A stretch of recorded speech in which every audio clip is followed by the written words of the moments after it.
ರಾತ್ರೋರಾತ್ರಿ commissioner B Dayanand ಅವರನ್ನ suspend ಮಾಡಿ ಹೊಸ ಕಮಿಷನರ್ ಕೂಡ ಅಧಿಕಾರ ಸ್ವೀಕರಿಸಿದ್ರು ಸೀಮಂತ್ ಕುಮಾರ್.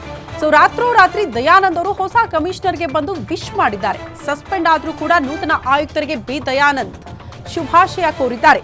ಮಧ್ಯರಾತ್ರಿಯೇ ಬಂದು ವಿಶ್ ಮಾಡಿದ್ದಾರೆ ಬಿ ದಯಾನಂದ್. ಪೊಲೀಸ್ ಆಯುಕ್ತರ ಕಚೇರಿಗೆ ಬಂದು ವಿಶ್ ಮಾಡಿದ್ದಾರೆ ಬಿ ದಯಾನಂದ್ ಅನ್ನೋದರ ಡೀಟೇಲ್ ಸಿಗ್ತಾ ಇದೆ.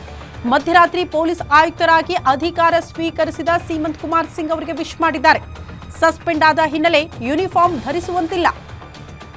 ಈ ಹಿನ್ನೆಲೆ ಟಿ ಶರ್ಟ್ ಟ್ರ್ಯಾಕ್ ಪ್ಯಾಂಟ್ ನಲ್ಲೇ ಬಂದು ಶುಭ ಕೋರಿದ್ದಾರೆ ಬಿ ದಯಾನಂದ್. 2 ವರ್ಷದಿಂದ ದಕ್ಷ ಮತ್ತು ಪ್ರಾಮಾಣಿಕತೆಯಿಂದ ಕೆಲಸ ಮಾಡಿದ್ರು ಬಿ ದಯಾನಂದ್. ಇನ್ನೊಂದು ವಿಚಾರ, 2 ವರ್ಷ ಇನ್ನೇನು ಕೆಲ ತಿಂಗಳುಗಳಲ್ಲೇ ಪೂರ್ಣಗೊಳಿಸ್ತಾ ಇದ್ರು ಕಮಿಷನರ್ ಆಗಿ ಬಿ ದಯಾನಂದ್ ಅವರು.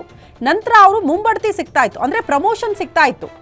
ಅದಾದ ಬಳಿಕ ಇದೇ ಕಮಿಷನರ್ ಪ್ಲೇಸ್ಗೆ ಯಾರು ಬರ್ತಾರೆ ಅನ್ನುವಂತ ಕುತೂಹಲ ಇತ್ತು. ಬೇರೆ ಬೇರೆ ಹೆಸರುಗಳೆಲ್ಲ ಕೇಳೋದಕ್ಕೆ ಸಿಗ್ತಾ ಇತ್ತು. ಬಟ್ ಆ ಎಲ್ಲಾ ಹೆಸರುಗಳನ್ನ ಮೀರಿ ನಿನ್ನೆ ಅಚ್ಚರಿ ಅನ್ನೋ ರೀತಿಯಲ್ಲಿ ಸೀಮಂತ್ ಕುಮಾರ್ ಸಿಂಗ್ ಅವರು ರಾತ್ರೋರಾತ್ರಿ ಬಂದು ಅಧಿಕಾರ ಸ್ವೀಕಾರ ಮಾಡಿದ್ರು. ಅಲ್ಲೂ ಕೂಡ ಅಚ್ಚರಿಯ ನಡೆಯನ್ನ ರಾಜ್ಯ ಸರ್ಕಾರ ಅನುಸರಿಸಿದೆ.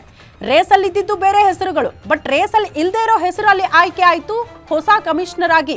ಇದು ಸೀಮಂತ್ ಕುಮಾರ್ ಅವರು ಅಧಿಕಾರ ಸ್ವೀಕಾರ ಮಾಡಿಕೊಂಡಿರೋದು. ನಂತರ ರಾತ್ರೋರಾತ್ರಿ ಬಿ ದಯಾನಂದ್ ಅವರು ಸಸ್ಪೆಂಡ್ ಆದ್ರೂ ಕೂಡ ಯೂನಿಫಾರ್ಮ್ ಹಾಕೋ ಹಾಗಿಲ್ಲ. ಸಸ್ಪೆಂಡ್ ಆದ ಬಳಿಕ ಹಾಗಾಗಿ ನೋಡಿ ಟಿ ಶರ್ಟ್ ಮತ್ತು ಟ್ರ್ಯಾಕ್ ಪ್ಯಾಂಟ್ ನಲ್ಲಿ ಆಯುಕ್ತರ ಕಚೇರಿಗೆ ಬಂದು ವಿಶ್ ಮಾಡ್ತಾ ಇರುವ ದೃಶ್ಯವನ್ನ ಕೂಡ ತಾವು ಗಮನಿಸ್ತಾ ಇದ್ದೀರಿ. ಇದು ರಾತ್ರಿ ಆಗಿರುವಂತಹ ಬೆಳವಣಿಗೆ.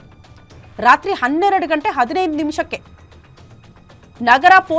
ಹೊಸ ನಗರ ಪೊಲೀಸ್ ಆಯುಕ್ತರಾಗಿ ಸೀಮಂತ್ ಕುಮಾರ್ ಅಧಿಕಾರ ಸ್ವೀಕಾರ ಮಾಡ್ತಾರೆ.